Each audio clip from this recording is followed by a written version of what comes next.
losing to the New York Rangers, their sixth loss in a row, and in those 6 losses, only 1 point. Welcome into Postgame Live, presented by Cure Auto Insurance. Al Morgani, Ashlyn Sullivan here with you. You don't want to say must win because it's January 17th, but this game certainly felt like that. This Rangers team came in struggling even more than the Flyers have been struggling. You see the letter to the season ticket holders. What a perfect opportunity for the Flyers to win this game. They do anything but that. And now this snowball keeps falling here with this losing streak. Yeah, there were some warning signs. We said before the game that, you know, when a team looks like the white flag should go up, sometimes they respond with a pretty good effort, and the Rangers did. But the big problem was spot the Rangers 3 goals. And then you're trying to catch up from basically the beginning of the game. And that just wasn't going to happen today. Tough goaltending. I mean, goaltenders always get too much credit sometimes, too much blame. But like they're said to... The kind of phrase is they're an eraser, and if there are a lot of mistakes in front of you, you have to erase them. Unfortunately, there were some mistakes that didn't get erased in this game. Right, for the Flyers to go down so quickly, 3-1 in this game, it was hard to come back from, especially when you have Mika Zibanejad on your team. A hat trick for the New York Rangers. It's our GMC performance player, and now it's the point the Flyers, they play this guy. You almost expect that he's going to get at least 1 goal. Not 3, but at least 1. Yeah, I said before the game, just make it 1-0. Just assume that he's going to get at least 1. But, boy, he comes in and gets more than the 1. And like I said, there were mistakes in front. The coverage was really scrambling for the Flyers in front to get people loose, to get good open shots here. This is the power play. Look at that time winding down. This is their first power play unit, and they maintained control throughout the time and finally finished it off right there to come in. Great pass across, and again, coverage a little spotty, but the way they moved it across, you get that goal and turns into a huge advantage for the Rangers. Come in back and forth, and Artemi right to Zibanejad. We called it A to Z, and that finishes it off. 3 goals, and my Lord. They're talking about selling, you know, their players or whatever, but Zibanejad not going anywhere. Yeah, and look at this. The most points versus the Flyers since the 2019 season. Mika Zibanejad with the most. Also doesn't help that Panarin's on that list as well. But when you talk about Crosby, you would think Crosby would be number 1. Well, not after this game. Now look at these. I mean, Zibanejad's made about $1 billion off the Flyers. Yeah, you get that one big contract after just came in and just had a monstrous season against them. And I guess there's just certain guys that are just confident going in against a certain team. And the Rangers in another building, they mentioned it during the broadcast, they'd much rather be away from Madison Square Garden. So just get them out of here. Yes, get them out of here as the Flyers lose this one to the Rangers 6-3. And now it's time to check in with Brian Boucher for the Toyota Corolla crossover. Boucher, this one did not go according to plan. A great opportunity for the Flyers. Now they go on a big trip out west. What is going to be the key to getting this team back on track?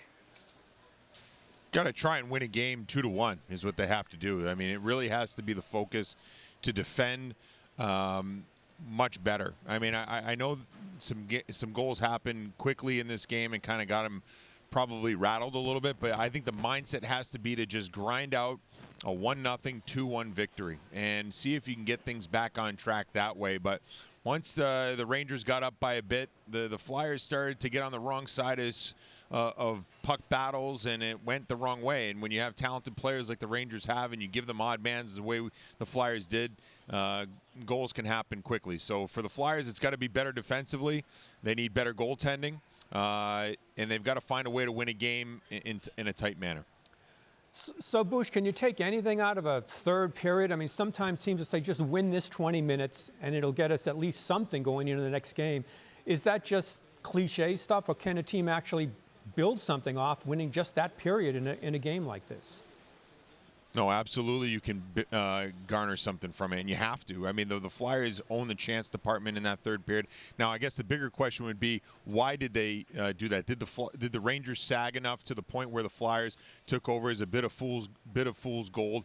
Perhaps. I mean, I'm not going to ignore that portion of it. But the reality is the Flyers did play much better in that third period. They played freer. They played looser. They more anticipatory, where they just kind of were on their toes. That's the way they got to play. But when you're lacking confidence and you've been beaten up a little bit, you tend to think a little bit, and when you think, that's when you're paralyzed and you can't make a play in time, and it hurts you. And so for the Flyers, that's the rut that they're in right now. But I think overall they can build off this third period where they outscored the Rangers. I thought Ersson made some good saves in this game. Even though he gave up 3 on 25, I thought he did a good job. He will be the goaltender in net in Vegas. He's got to build off of the performance that he had here in this game and see if he can find a way to shut the door in Vegas against a team that's going pretty good. A big road trip coming up for the Flyers. Boosh, travel safe. Thanks so much, and we'll talk to you on Monday. All right, guys. And now it's time for our Game Changer, brought to you by Sloan Automotive. 3 Rangers goals. Here's the difference. You're down 3-1. All right, you're thinking they can still get back into this. Then you see the top of the second period, and it completely changes the game now. Completely changes the game. Again, this was the power play. We were coming across. Great pass across there. Coverage a little bit iffy in front. Goaltender just trying to lunge to try to get back over there. But it's amazing to me, the Rangers, when you look at the individual talents there, what's happened to them this season. And you see the way they move it across here and give them any space there, go east-west and finish it off. And they were just feeling it at that point. That's 4-1, and this is not just a few minutes later come in. I think that's York steps up, and 60, I mentioned it before, Morrow makes a really nice play to go into the neutral zone and send it back in the other way. That's a crushing goal right there to send it there. 60 comes in, makes that play. There's 8. There's York there. He jumped in and ends up a break for the Rangers, a jailbreak basically going in, and then a sweet pass across to Panarin for Zibanejad to finish it off. And that's a goaltender's nightmare, those two coming in at you like this. If that's not bad enough, 5-1, still in that second period to come in. Again, sloppy coverage down over on the wall there to extend it back across. So although the goaltending wasn't good early, there were so many defensive kind of miscues on coming in on who's going to get what coverage, what switch you might be able to have. And you're going to see jump in. That's York, jumps right in there. And there's Drysdale, I think, used as a screen coming in front right here, goes right through him. So that's kind of iffy coverage in front, and the goaltender can't make the 10-bell save he has to make. Right, just not helping your teammates out with any of those goals. As the Flyers do lose this one to the Rangers 6-3. We are back with our electrifying moment, brought to you by your local Tri-State Toyota dealers. It's nothing. First period, you're feeling good about yourself, and then you get a lead from Travis Connect, and you're like, all right, unfortunately, it's a great afternoon. Yeah. Unfortunately, it turned into just a moment, but it was a great moment to get that lead there. Pretty pass coming across here. Defensive coverage, we mentioned it both ways here. The Rangers get mixed up on theirs right there. They're 2D, leave a man open. That man is TK, and it's a beautiful pass. Look at that pass by Zegras. Come in, land flat, get in, take the shot, beat the goaltender. It's like, this might be a beautiful afternoon. Unfortunately, that smile didn't last very long. Not very long at all. As the Flyers lose this one to the Rangers 6-3, let's now go downstairs to the Flyers locker room to hear from Sean Couturier. We can't show up down 3-1, 5 minutes in, 10 minutes in, whatever it was. We got to be better.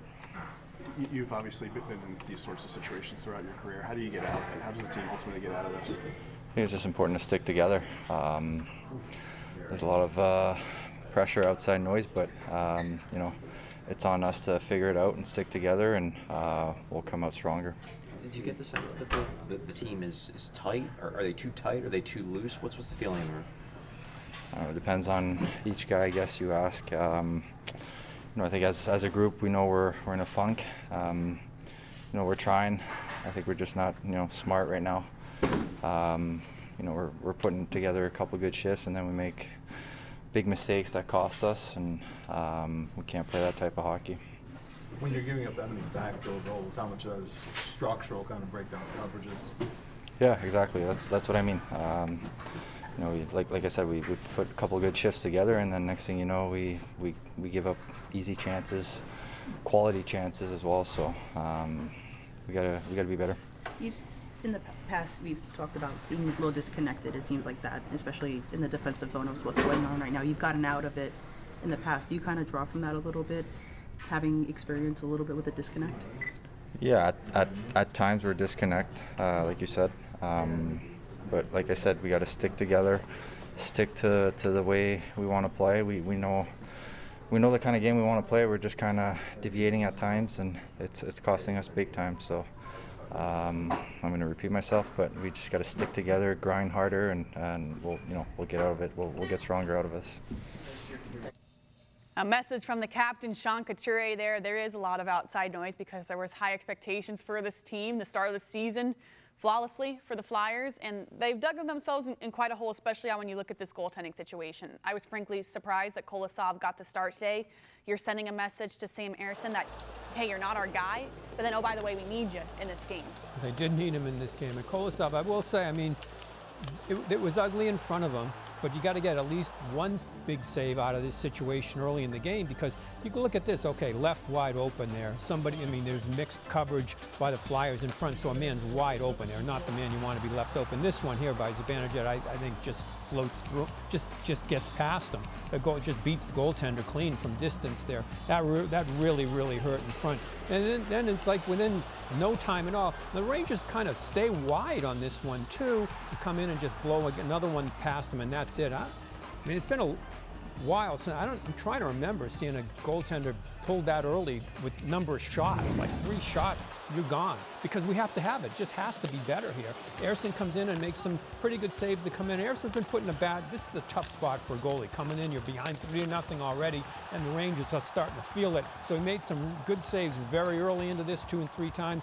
But Zibanejad was feeling it this afternoon, as he usually does against the Flyers, and manages to put one past the goaltender. So for Sam Ersson to come in this situation cold, and you're 3 goals behind, and that team's getting power play time, it was really hard to get anything going here. Held him in as long as he could there, but there were too many good chances. And as I mentioned, when they look back at this, and I'm not sure this is one you just say, as they say, flush it away. I think you look at the mistakes in front of the goaltender, the defensive pairings, the switches that didn't happen, York challenging a couple of times, once in the neutral zone, once over on the wall. I think as much as the goaltending was awful to begin with, and it's a kid coming up, he just was over his head, it looked like, in this one. I think you do have to look and say, it has to be better defensively in front of whoever's in goal. Right, you just heard Sean Couturier say it there. They know the way they want to play, but they're deviating from that, and that is what has led them greatly to this problem. Overall, that's the frustrating thing about this Flyers team right now, is it's a combination of things. When someone asks, what's going on with the Flyers? Why are they in a 6-game losing streak? You could point to 5 different reasons. The one silver lining, I got to think, is this team is getting healthier, hopefully by next week. You don't want to just put everything on the health of this team, but that is the one thing I think that you can look forward to, at least with this Flyers team. Well, I think most fans are praying for Vladar to come on this trip and come back. And I think you realize how early in the season, how it can change with one big save. You come into that situation early. If he stops 2, it's a whole different game coming in. And that's what they're really going to need. And Ersson, we'll see what happens there. I'm not so sure if things continue to play out this way, if there's not another name we're going to see from somewhere to be in the goaltending rotation. We are back with the thrill of the game, brought to you by Universal Theme Parks. The exhibition at the Franklin Institute, 6-2 game. Flyers trying to get on the score sheet here. Trevor Zegers takes it upon himself, but unfortunately, Al, just a little too late. A little too late, but I mean, that's the middle of the period. You just never knew with the Rangers have been going through.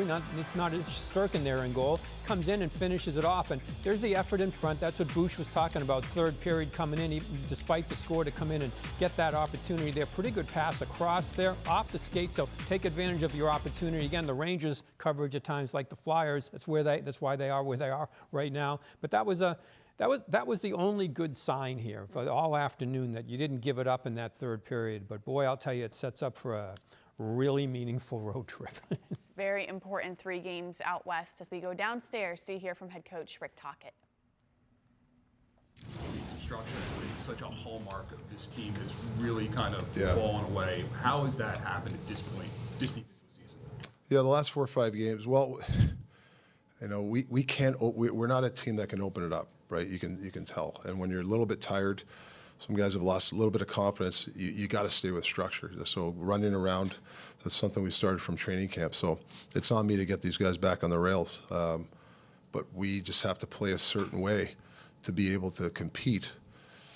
And you saw when we start trying to open it up, poking, going, not being underneath piles. Like, this is things that there's time and place to go, but I think we're kind of caught in between. We got guys poking and going, and they're on the wrong side of the puck, and that's what happens. I mean, the team's best players, if you look at every game we've played, just look at the Kucherov, Point, Tage Thompson, Panarin, and Zibanejad. you can't give those guys time and space, and that's what happens. They convert on their chances. So we got to get back to our identity, and that's playing smart hockey, obviously, playing discipline, and then we can't be behind that. We're always behind the 8 ball. We're always losing 2 or 3-0 before even the game starts. That's hard to chase. We can't chase. So that's really in a nutshell. And it's on me. I had to get these guys back on the rails. Second period, he came out, the Zegras line had a good shift, and then take a couple penalties, and they score the fourth one. That kind of take it out. Yeah, stupid trip, kicking somebody's leg underneath. Like that's what happens when you don't, I'm not saying these guys aren't trying. They're trying. The guys are trying, but these are just key moments. You got to be focused. It's not the right time to, and that's the growth that the team's going to have to go through. That's it. The word that a couple of the guys used in the room was frustrated. Is that the vibe you get in terms of where they're at, and how do you stop guys from being frustrated? Because they obviously want to win, so they're not going to be frustrated if they're losing. Yeah, and I think all us coaches complain, we have not had much practice time, and and it's not an excuse. We're just doing things, even on a 2-on-1. The guys on the outside, why are you leaving your feet and letting them pass across? Just hold them. That's something we've really worked on this year, and I've done a good job. But now we're sliding again, and we're trying to block a shot. Now, how many weak side goals have we been giving up lately? That's something that, you guys know I've been preaching since the start of the year. You cannot give weak side goals up. So you protect the middle and let the goalie have it. Now the goalies, now what happens is when you start getting goals side to side, what are the goalies doing now? They're just playing on their heels because now they're thinking, oh, man. But before, especially when Vladdy was here, he knew most of the time the puck was going to be there, and he was ready for it, and he made those stops. I'm just using him as an example. Now the weak side's wide open. Now, how do you stop it?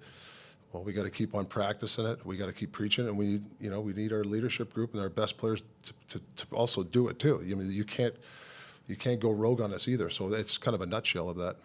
When losing streaks happen, can that be when bad habits kind of creep back in? When the Well, because when you're not, if you're struggling scoring, what happens? Guys will cheat. They'll go by piles, and you just every once in a while you can try that and get away with it, but you can't when you're in when you're in one. We're playing good teams, and you can tell some guys are tired because they're making mental mistakes. So, got to keep their my job is to get these guys to feel good about themselves. That's my job right now. Is because right now obviously guys are frustrated. Do you think it's a lot of overthinking? You're now 5-6 games into a losing streak. They're almost trying to do too much out there, and they're overthinking the structure, and they're overthinking how to read the play. Well, that's just hockey. Yeah, of course. I mean, but there's not. I don't buy in that we're overloading them with this plays in front of you. This is how you react to it, and you have to have a lot of those pressure situations to be. It should be organically. You should know exactly most of the time. Hey, there's a breakdown. Now, don't duplicate the mistake. What's my job? And I think we're just chasing the other guy's mistake, and that's what happens. Zip, zip, and then you're in net. Instead of okay, keep the puck on this side. My line mate, he fell or something, right? Let him get up so you can protect the middle. Let them have the outside. Now we're back into it, but we're just running, and I think that's when pressure hits. Sometimes you don't do good things. When pressure hits you. The decision to pull Kolosov was more about how the team was playing in front of him versus his performance. Yeah, a little bit of that. Obviously this is the second goal. And then after the third, I just thought it was just something to maybe would shake the team up. You're in your first year here, obviously, so you're still, in a sense, getting to know these guys. Do you feel like you have a good handle at this point on what to say to individual guys when they're struggling? I'm thinking like Cam York, he's on the ice for 4 goals against tonight. Do you think you know the individual guys well enough to be able to know how to react to when they have bad games? Yeah, I think so. You got to spend a lot of time with them, especially on the ice. I think that's really helped us. We're going to probably have to do some different teaching because we're not on the ice. You got to build Cam's game back. Drizzy, guys like that who have really played well for us here, but they've kind of hit the skids a little bit, and they're kind of doing stuff that they usually don't do. The Rangers I think had 3 one-man forechecks where we had 3 guys, and somehow they got the puck and had a chance. I mean, that can't. Once in a while that happens, but it's been happening too much lately. So I think we need those guys and Sandy and Coots. They got to take a hold of it. If bad things happen and do the right thing. You can't pour gasoline on a fire, right? So we need some guys more to just just not get frustrated, play the right way. You can't, after 40-second shift defending our end, we defend well, say whatever. We get the puck out safely, we want to change. Too many guys are staying on the ice. Then they come off instead of getting off and giving the fresh guys out, they're changing on our back check. Now the other guy goes on, now he's got to defend again. Those are the little things that we didn't do, and we're in those modes, and we got to stop it. Obviously, it starts with me. Any update on Novels? Yeah, it's not good. I'm not going to get into it, but it's not good. Okay. Unfortunate news there from Rodrigo Albles is that injury did not look good. Can't expect him most likely to be back this season. But overall, Rick Tocchet, the message, and it's so true, we talk about it all the time, Rick Tocchet knew what he was getting into here as head coach with the Flyers. You got to play a certain way. When you have some superstars, you're bringing in Zegras, you have Travis Konechny, but you look at the difference in roster at times, you have to play smart, you have to play discipline, you're going to win a lot of hockey games 2-1. You can't play this way and expect to succeed. Yeah, the worry is, Ashlyn, that you've got better at it, and they look like they had built something. It's awful in the middle of a season to see structure go away. That's what you worry about. Why is the structure going away? And I think he pointed it out there. It's not only the first mistake, one defenseman will jump up or whatever, but it's then somebody trying to cover up, which doubles up the mistake. Now you've got open ice on one side, and that backdoor play that they keep talking about. It's like, okay, somebody made a mistake. I have to stay here. I can't. You want to help out, but you can't leave everything to double up on the mistake. And it looks like that's happening from time to time. I don't know, is the ice time thing coming off, not coming off quick enough or whatever, but the bad penalties also. They got away with it. I thought that was a terrible, Michkov had a terrible tripping penalty, and Harrison sends it out of the building. So it was kind of ugly there too. They have to put a clamp on that. Yeah, not disciplined, that's for sure, as the Flyers, a 6-game losing streak